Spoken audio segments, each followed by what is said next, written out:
Hi, my name is Norbert Bensur and this is Kotlin Basics.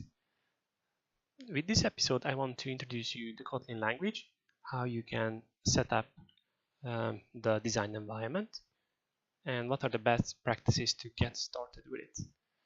I intended to use this tutorial series to introduce the Kotlin language itself for people mostly coming from Java. I assume that most people who are starting with Kotlin has a knowledge in Java, and they maybe want to move into Kotlin, or maybe they just want to learn about it. But you should be able to follow along if you have any programming knowledge or you just start programming right now. So hopefully you get along. So the first step, or the first thing what I want to show, a few web pages, what I think it's good to know about. The first one is like, of course, the Kotlin language website, where you can see why Kotlin or why you should use it, what's the benefit of using Kotlin. You will see a few examples. If you click in the links, then actually you get more of those. So I recommend you to do it. Of course, we're gonna cover all the basics ones, what you should get familiar with it.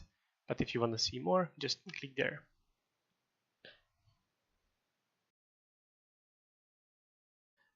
IDE is what you can use already, and I opened what I think would be the best use.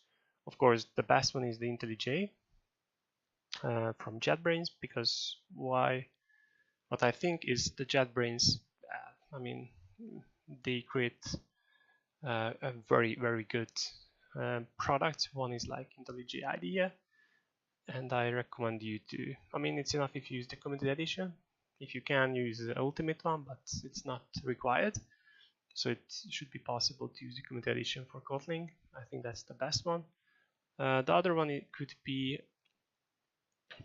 um, as you have seen here, Eclipse, or you can use standalone and use any editor what you want. For example, VS Code has plugin to this, plugin to Kotlin. And of course you can download this one, but I recommend to use the toolbox, which not many people knew about. So the toolbox is, after you install it, just clicking next, you will get this application and this icon here. And actually you can install any JetBrains product as you want. And of course, not just, it has a lot of benefits, not just like they keep this one nice and clean, but you can actually get notification if there is an update of the tool. And then of course you can install applications through this one, so you don't need to download the applications one by one. So if you download this one thing what you should have is a Java 8 SDK installed on your machine. The easiest, if you just go to, just in Google type Java JDK 8 download, you should be able to get for your application or for your hardware, sorry, what OS are you using? I'm using Windows right now, so just install that one, and then you need to make sure that you should set the Java home to some location where you downloaded it. Of course, update the path variable to include Java home /bin, so you can verify that if you type Java, then you get something back. Of course, if you type Java -- version, of course there is no version like that, then you get back what version are you using. Of course, Kotlin itself is like gonna compile to bytecode, and then we use the GDK or the GRE to run it. So if you have set that one, then you can start IntelliJ. You can create a new project. On the left side you will see the options what you can choose from, and then the new version of IntelliJ already has Kotlin support in it, like the Kotlin plugin is installed by default. With this tutorial series, the first one, we will use the JVM. Maybe in a later series we will use a few others, but let's start with the JVM and then give it a name. I will start with Kotlin basics. Give it a project location. Usually it's good if you have a folder where you just store your projects, and then here you should be able to set your SDK like Java, what you just downloaded, and I pointed to the same location as you have seen in the Java path.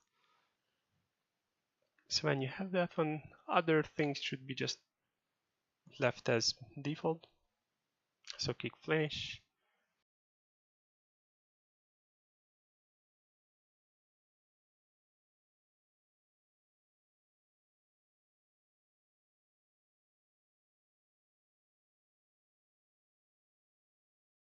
So now we open the project, and of course this is just a simple application. We don't have so many things in it, so let's just create some Kotlin file. So this is already a little bit different, because in Kotlin you can just create a file, and the file will contain nothing. It's an empty file. You cannot do much with it, you cannot run it, but this is like perfectly fine. And then of course you can create you need to have an entry point in your application, what you can run, and then for that one we need the main function. So let's just create that one. It's going to be a function, so already like you see it's fun to work with Kotlin. So it's going to be called main, and then you need to pass arguments to it. So let's go arg or args, and this is going to be like an array of a string, and that should be like familiar.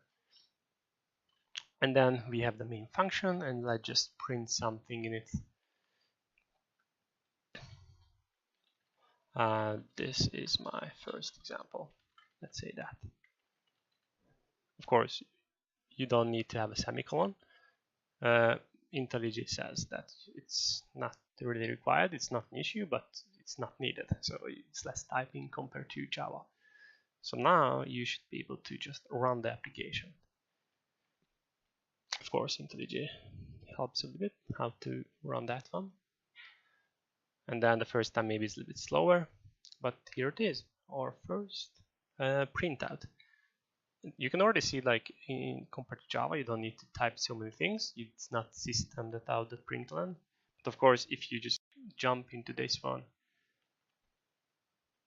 there are like different versions of this one, but it's using Kotlin or console Kotlin. So you can use println. Maybe that's also that should be okay.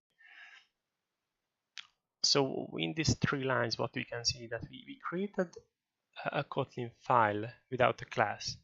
We defined the main function. It's not a static one, but still somehow we didn't specify static. It's not really possible in Kotlin, or not in the traditional way, but we just have a main. It has a normal array as an argument, and then we didn't specify any return type,